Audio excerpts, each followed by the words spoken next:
Hey there, and welcome to my first ever season review. Never thought I was going to do this, I wasn't sure about it, but here we are. And before I get to it, I bought something and it's called St. Brendan's Irish Cream. I'm not sure if it's any good, but we're going to find out. And I got a brand new intro for my season review intro. And as usual, it came from this woman at Fiverr called Elena Studios. I told her I would give her a shout out, and as I've always said, I don't plagiarize. I could have made my own, but just goddamn, I love this woman's work.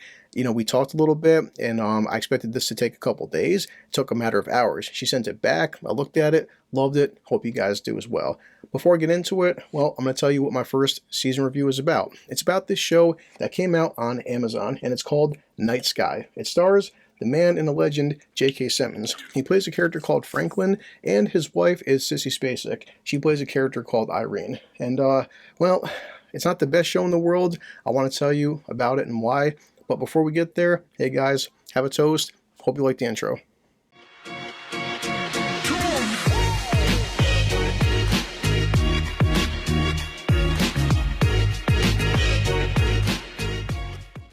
Wow, that's good, Brendan. So what is this show about? What's going on? Tell us. The idea and the execution are two different things. The idea sounds pretty awesome. You have this older couple of Franklin and Irene. They have a secret. Basically, the secret is down inside of their shed and their bunker. Well, they go down there, they open up this chamber door, and lo and behold, they come out, and there's this big, gigantic room. And it's kind of like, a living room, but with a window. Outside, there's an alien planet, and you're like, oh shit. Holy shit. So what's going on? What's happening? Where can we go with this? Those ideas are very intriguing. Unfortunately, what happens afterwards is not intriguing. The biggest issue I have with this show is it's a slow burn. And when I say slow burn, I mean fucking burn. I'm not shitting on slow burn movies or slow burn even like TV shows, but the problem with this is, well, it's 8 episodes and it felt like it should have been 2 episodes. It felt like there's 5 or 6 episodes of nothing but filler and filler and filler, not explaining anything. Truth be told, I would tell anybody I know that, well, you could probably watch episode 1 and skip right into the final episode and not miss a fucking beat. And there's so many questions, and I mean so many questions, that you have as you're watching this show that are just never answered, and that's the problem that I have. Not good. And you know what? I'm going to have spoilers. I'm sorry, because I feel like there's not a whole lot to spoil. You spoil me, bro. So we're in episode 1, and we've established the fact that Irene and Franklin have been visiting this chamber place for at least 20 years and, a couple hundred times. Now, after they come back, Franklin falls asleep, and Irene, for some reason, wants to go into it by herself. She goes there, and out of nowhere, a mysterious stranger pops up. This stranger is called Jude.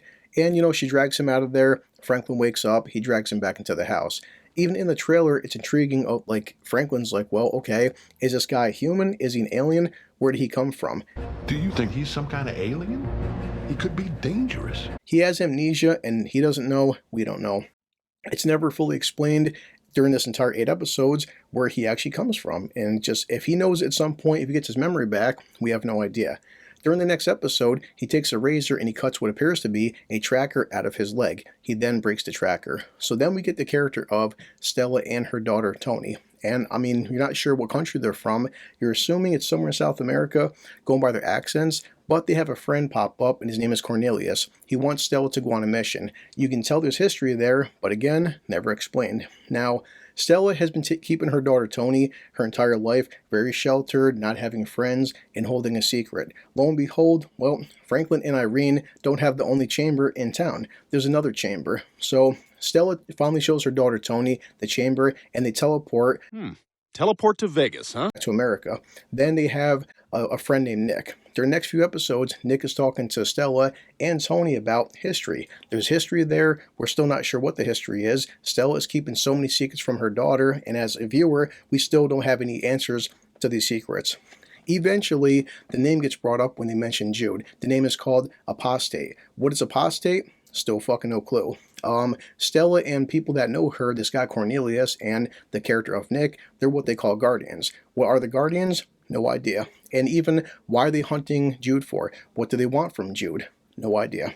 And that's the fucking issue. It's just, you keep asking yourself, what's going on? We're still not sure. Please explain to me what's going on. Even like during episode 3, Tony tries talking to her mother Stella and her friend Nick, and just like, where did this technology come from? We're not sure. Who built it? We're not sure. How long's it been here for? We're not sure. Now, if you people are guardians, what are you, guarding? Why doesn't the government know about this shit? What is happening? I want answers! Now, Jude, for some reason, when he appeared, he had on his person a bag of coins, and Franklin takes him to a local pawn shop. And again, where did you get them? No idea. How old are they? No idea. Where'd they come from? No idea. But he had a book on his person, and this book was apparently leading him to possibly his father. He has a picture inside of it. This picture, him and Irene go down to like a local library, and they try finding this image searching with the internet. And eventually they find coordinates and stuff, and they find a way to get a hold of like where his father may have been. His father is called Gabriel. And just again, where's Gabriel? No fucking idea.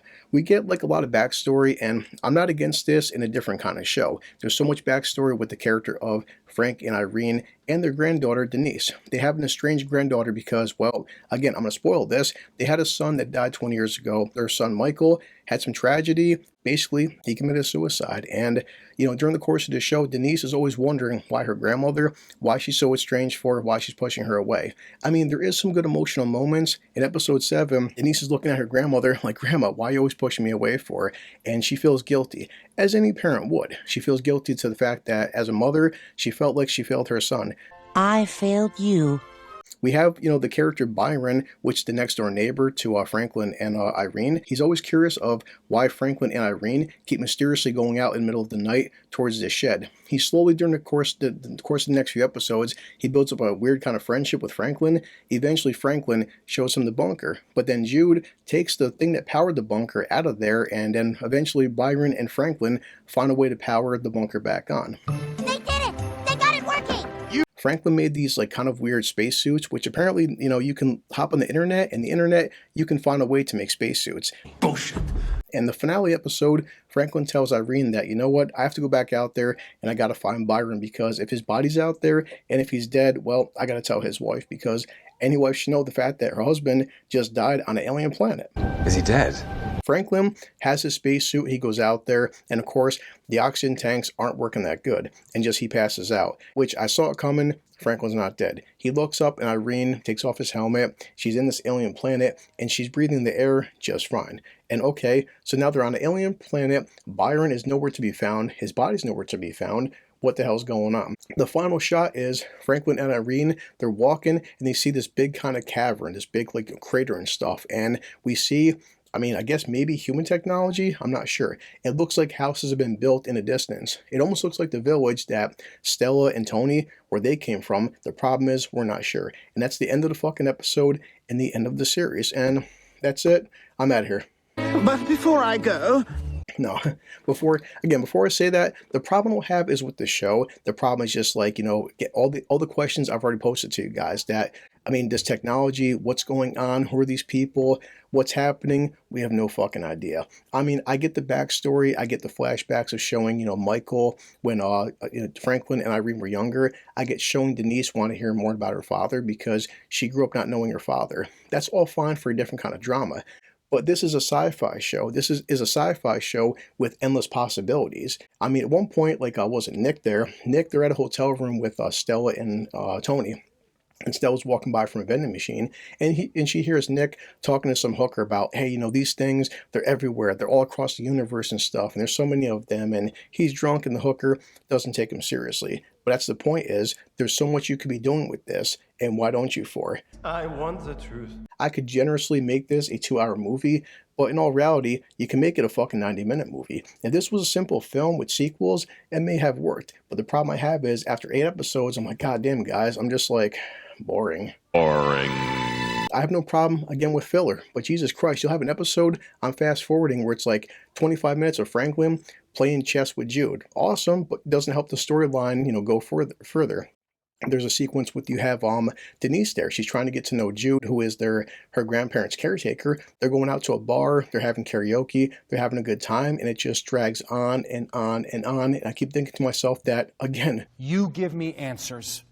I wish after 8 episodes, something would be explained, and nothing is. What a terrible waste. This is my first ever season review. I know it's probably not perfect. I know I'm probably going to watch it 6 months from now and hate it and stuff and rip it apart. But, I just want to do something different and do my first ever review of a season. I would tell anybody that, Chris, did you hate Night Sky? I didn't hate it. It wasn't Obi-Wan Kenobi bad. But I didn't love it. It's just something where I was watching one episode a day because every episode I'd watch it and like, you know what? I'll catch episode 2 tomorrow. Tomorrow I'll catch episode 3. It wasn't gripping me. It wasn't like having me at the edge of my seat. I didn't care about these answers because every episode they weren't answering anything. So how would I ever rate this? Darling, you make it sound like a chore. Yeah, this is going to be the rating system I have for shows like this. This is my official chore show. If you want to know why it's called a chore show, very simply, it was a chore to get through, and it's a chore show in the fact that it's a kind of show where you do some chores, you know, vacuum, full fucking socks and everything, make your bed, do some laundry. We do chores and we watch other people do chores. I hope it wasn't a chore watching this. I hope you liked my first ever season review. And as always, I'm just going to keep getting better and better and better the more I do this. So let me finish Brendan here. And as always, good liquor. But I'm heading back to work.